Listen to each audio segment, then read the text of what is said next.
Title of the book, and on the book cover,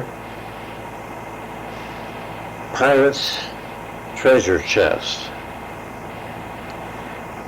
Why does a pirate gather all this gold and silver and pearls and diamonds and then bury it on some forsaken island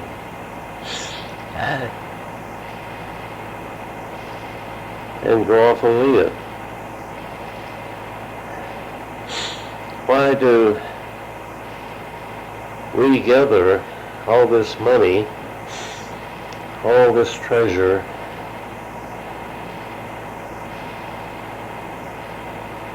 why do we gather all this treasure we call money, or bonds, or stocks, or whatever,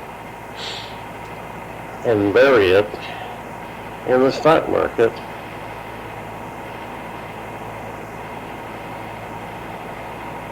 when we learn to share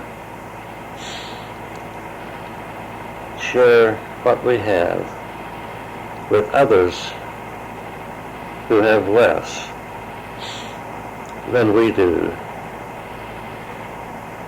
Then do we attract to us the greater glory in heaven, but also what we attract to us is more of what we share.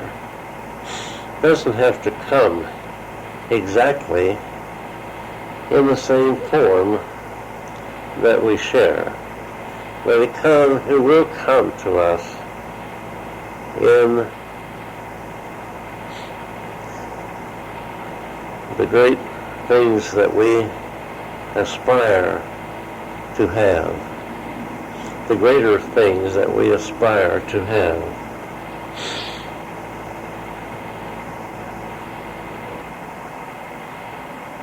As we learn to give freely that which we have, we put into action the law of the universe that brings to us sevenfold of what we have given.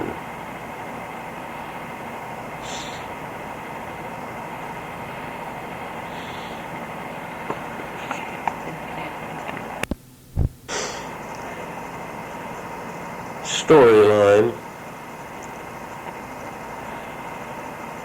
of a pirate and his treasure.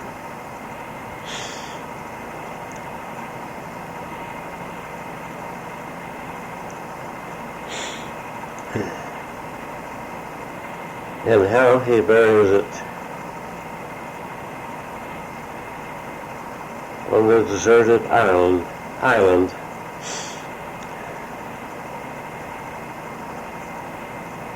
and kills one of the men who dug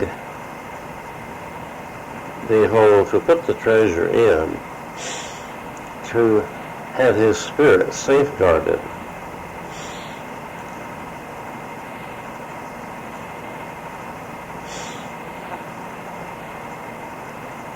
This has happened in our history of pirates and of our history of pirating.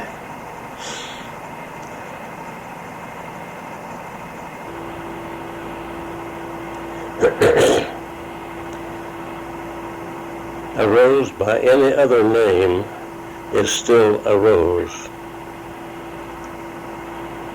A god by any other name is yet a god. As we look deep in our consciousness, we become aware that we are connected with the God that is present in all of life. the God that created all that there is in the whole of life. As we raise our thoughts to a higher level,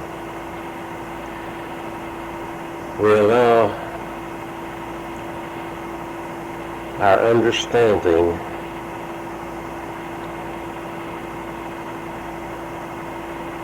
to be one with the understanding of the Creator of all life. And we see in the heart of God that our consciousness and God's consciousness is one consciousness of all that is. We understand that all that is, including the individual expression of God that we are, was created by God. We understand that God's love permeates all of His creations, and that through His love we can see with the inner eye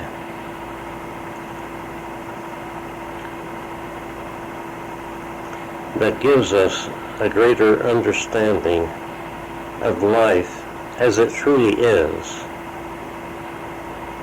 a greater awareness of ourselves, of all others like us, and all of life. Everything that exists is the substance of the one life that we call God.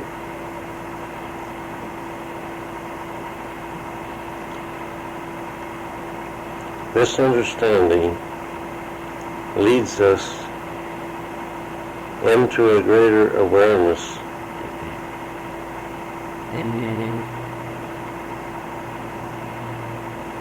of life as it truly is. We look with the eyes of spirit. We look through the eyes of God and God's angels to see many other dimensions of life, many other awareness that gives us a greater comprehension of ourselves, of God, and of all others. Through this, we see that all individuals that we call human and each of us are one. There is no separation. There is only one life, and you and I and all others are one with this one life. And all animals, all fishes, all birds, all structures, everything that is one with this one life.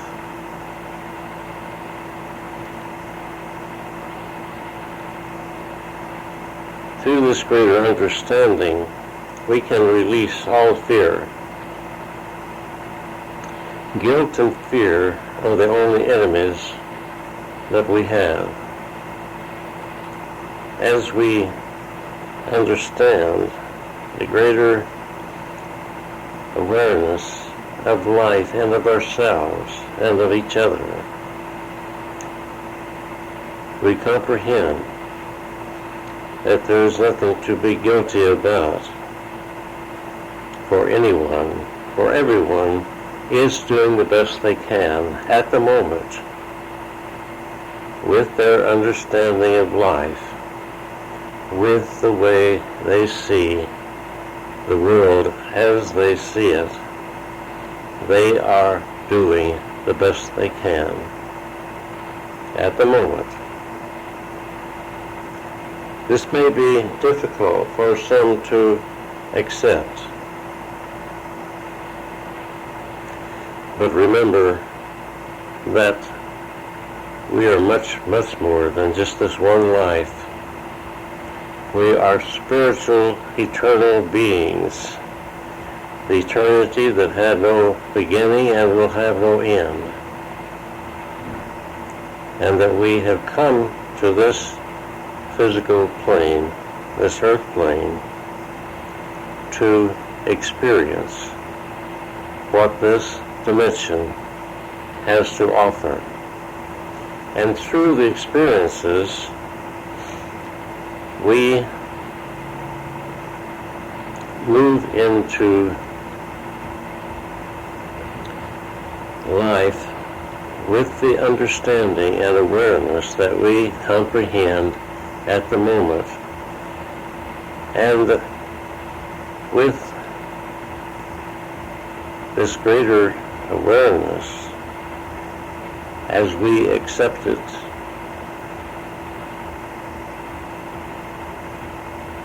and be at one with it,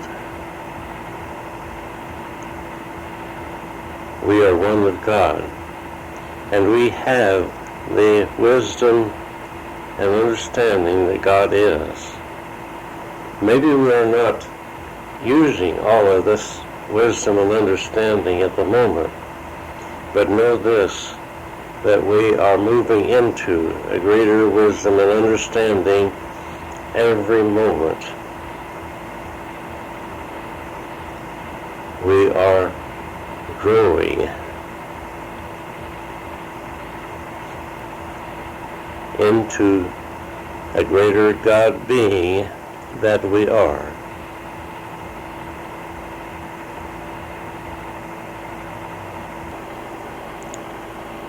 In the recent news,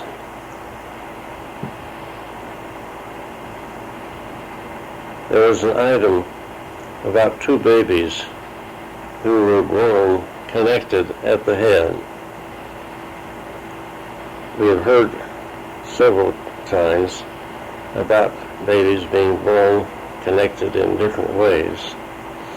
As you think of life and others, think of this and realize that in a spiritual sense,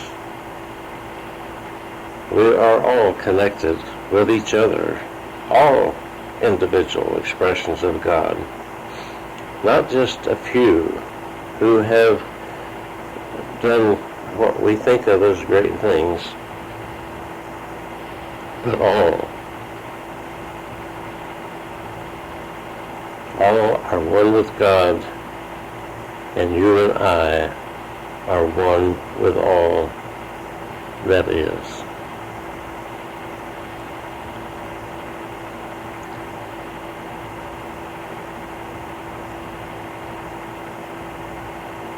As we look beyond the horizon, beyond what we think of as the moment,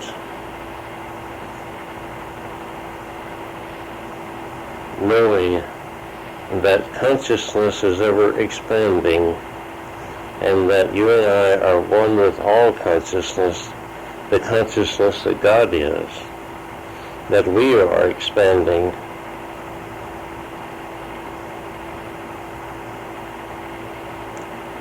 into that higher understanding, that higher awareness that gives us a greater view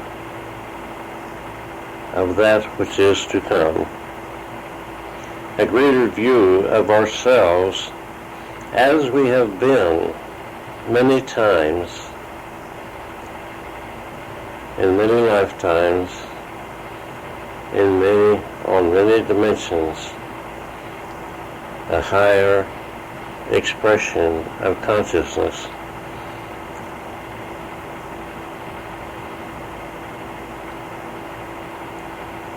We understand that we are on the way to becoming as Jesus was. And he said, "Ye shall do what I do, and even more."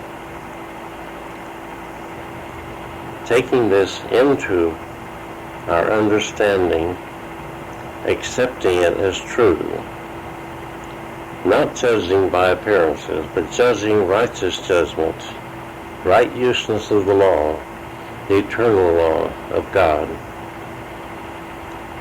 We know that we have evolved, that life has evolved. We have seen it evolving. From the time that we were young, children, many things have come into view that was not apparent before. These expressions of life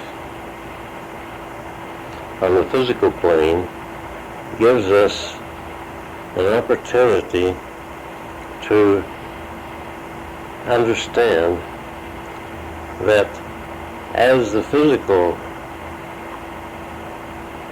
evolution moves forward, as the physical growth, as we invent this thing and that thing and move into greater comprehension that there is another level, another dimension of ourselves that is growing and evolving. The physical gives us the physical sight to show us what is an outer expression of the inner self, the inner being that we truly are. The inner beings, I should say, is plural, for we are more than just this one personality. We are more than this physical body and this present awareness that we have. For we are one of all that is. And all we need do to become aware of this is to let the desire within us grow into an understanding and awareness that this is true.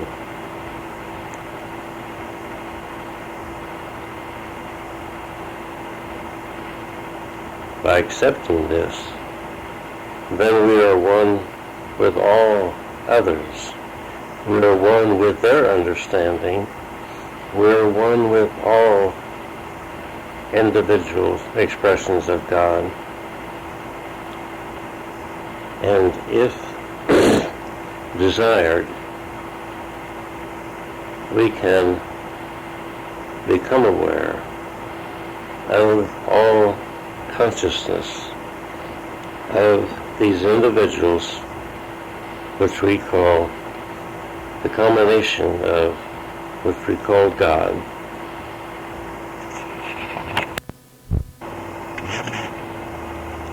If you had faith of a mustard seed, you could remove mountains.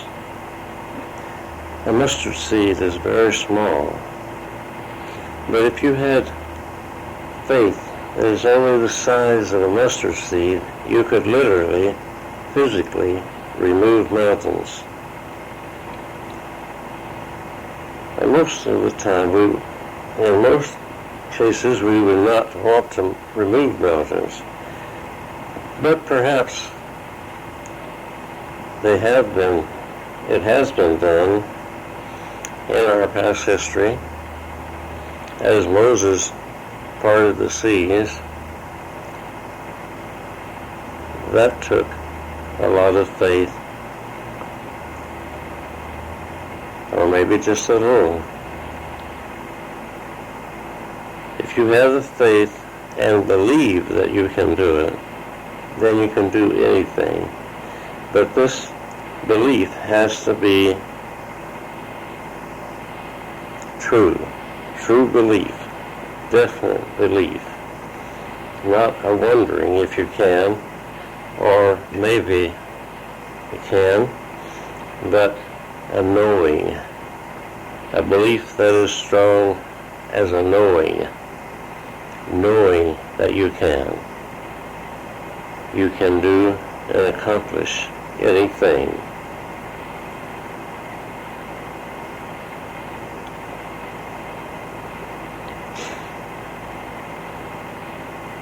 As you move your belief into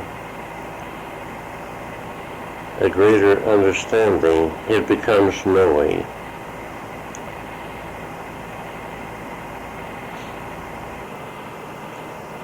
Everything you see is a reflection of God.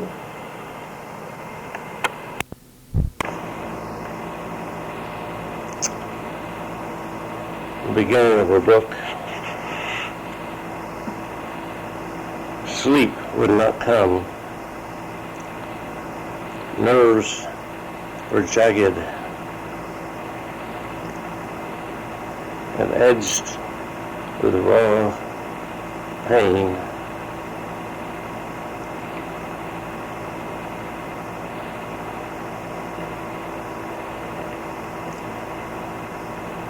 Tom had been drinking bourbon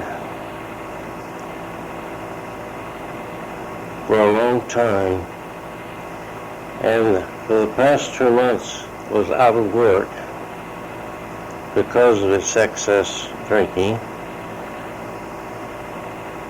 and he drank more than usual. His usual was around a fifth of bourbon daily. And it is no wonder that he was in the throes of DTs, delirium tremors. They were rough. He was shaking both inside and out.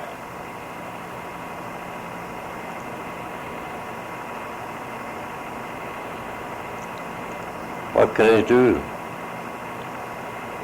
Yeah, he knew, whereas he had brought this on himself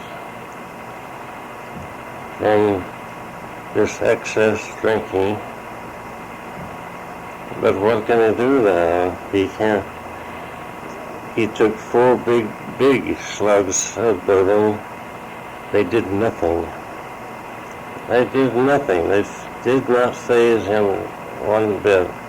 In the past, this would have leveled him out. This would bring calmness.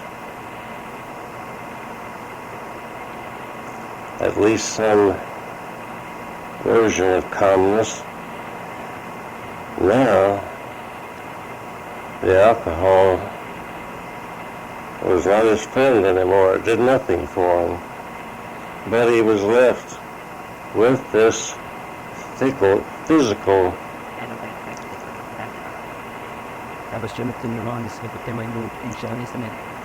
raw sensations. He was shaking, trembling, inside and out. His hands were shaking. His whole body was shaking. And the shakes were not just on the outside, they were inside. What can I do?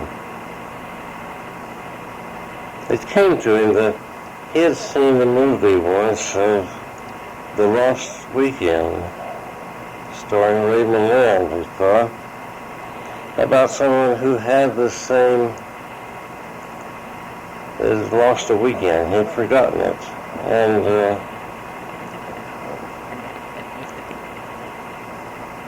excess drinking.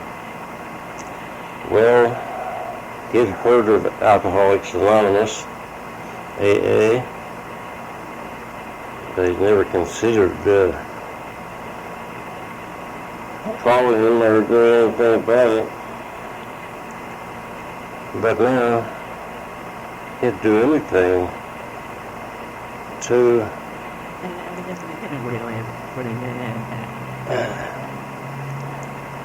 stop this awful feeling, nervousness, and shakes.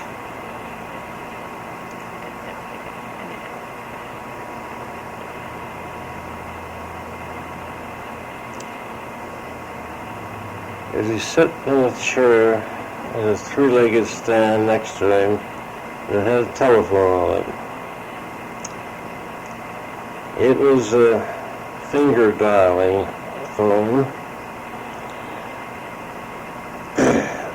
His hand was shaking so bad he knew that he could not dial a number. He thought, well, I'll get information, get the number for Alcoholics Anonymous and see if I can do something about this. Well, he knew he couldn't dial it, so he thought, well, I'll knock the phone off the stand and pound on the receiver. At that time, when this happened, the operator would come on, and maybe she would help him. He went to do this, and his hand became as calm as it is right now. Calm. He dialed information, got the number, dialed for Alcoholics Anonymous Club, hung up the phone.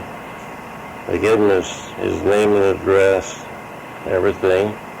Hung up the phone and went back to shaking and having the same awful, terrible sensations that he had had for several hours. Within 15 minutes, two businessmen were at his apartment.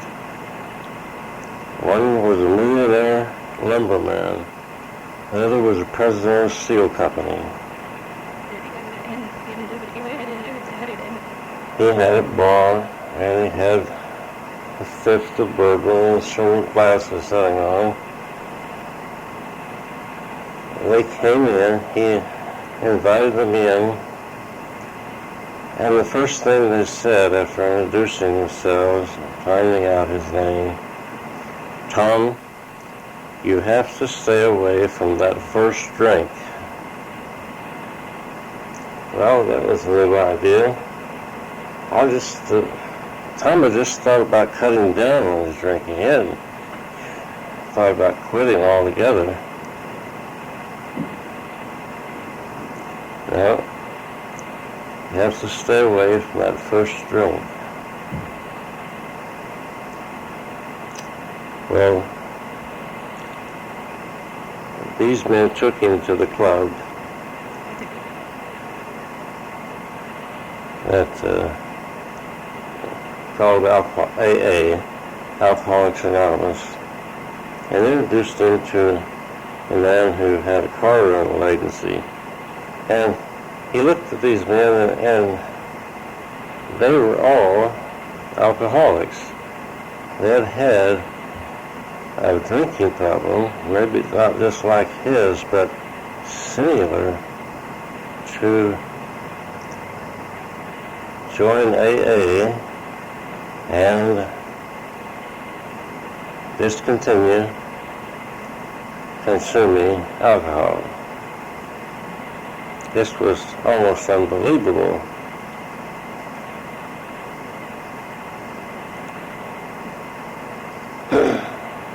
Tom had lost his job before he was drinking. These men had everything almost, you might say, as far as finances, and physical things that they would want.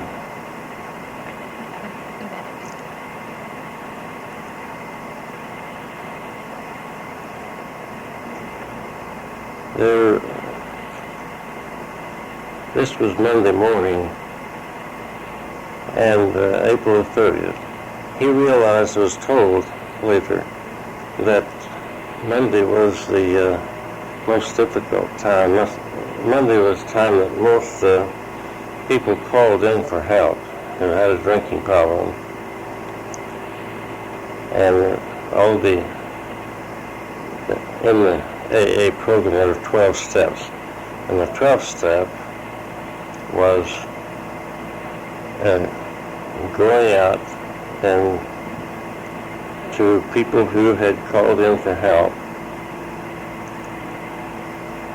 And all the 12 step workers were happy to be out because of Monday morning. This is when most people called in. But the secretary had called these two men, officers, and they had left their office and their busy lifestyle and come to call on this drunk named Tom.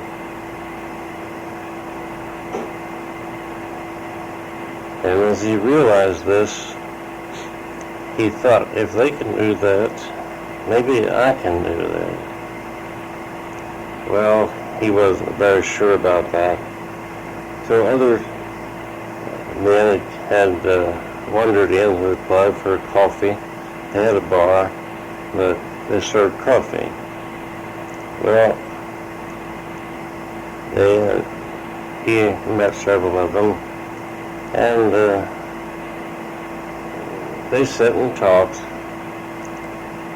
And Tom thought, well, I can do without a drink for 15 minutes. That's as much as I can think about going without a drink. Well, the 15 minutes was up, and he thought, well, I'll try another 15 minutes.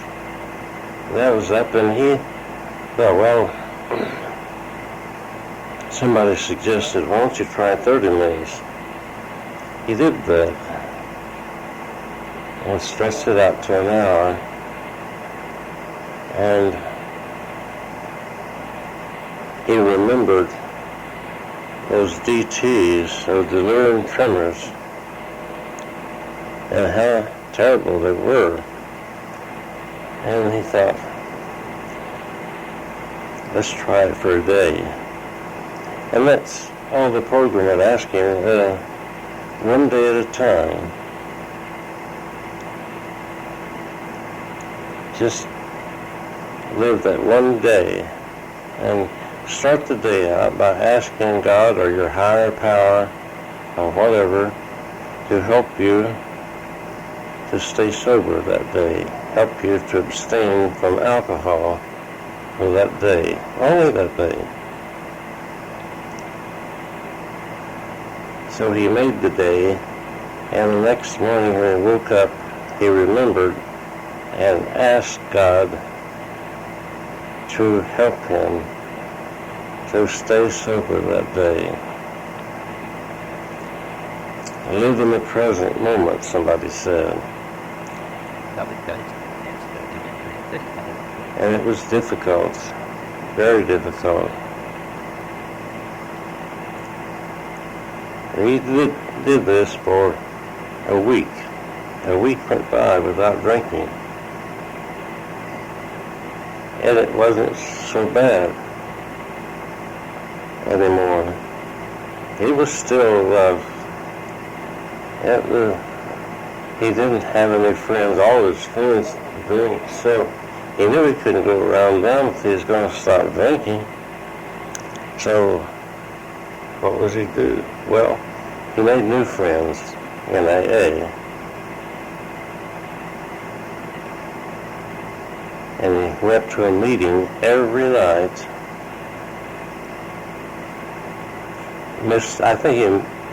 Tom missed 3 nights, and that first year that he abstained from alcohol.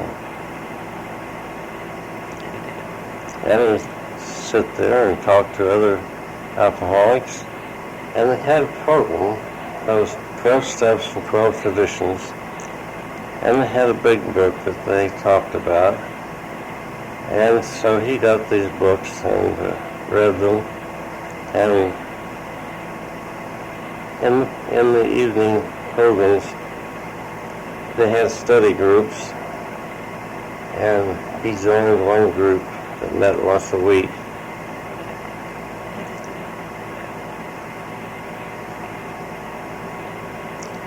And they discussed the 12 steps, the 12 traditions.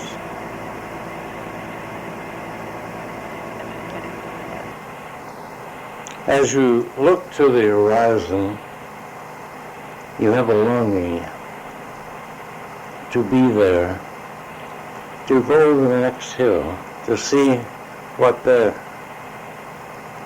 is to see in that distant place. And then a voice within says faintly, why not look within to see what is there? For remember that God is everywhere present, but also He is within you. He is you. And as you learn to be quiet, still the mind, and go within,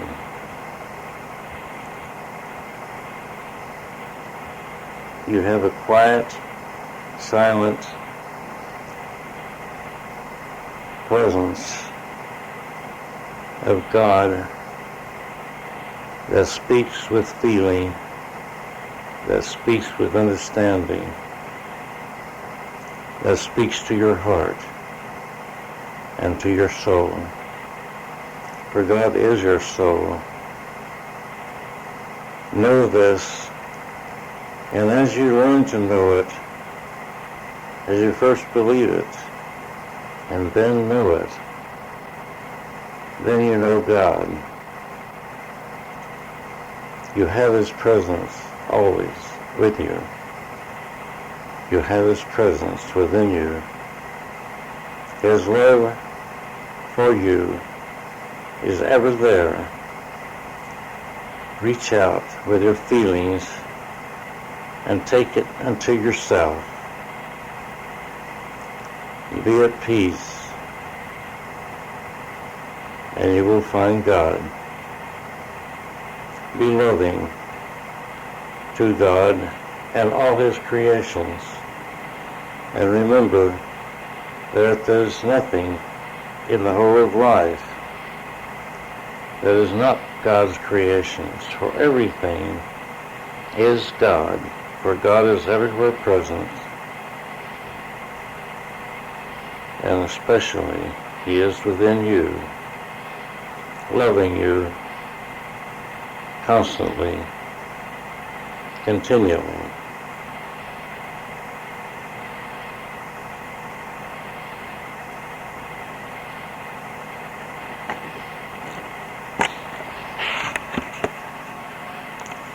Know the truth, and the truth sets you free to have this wonderful communion with God.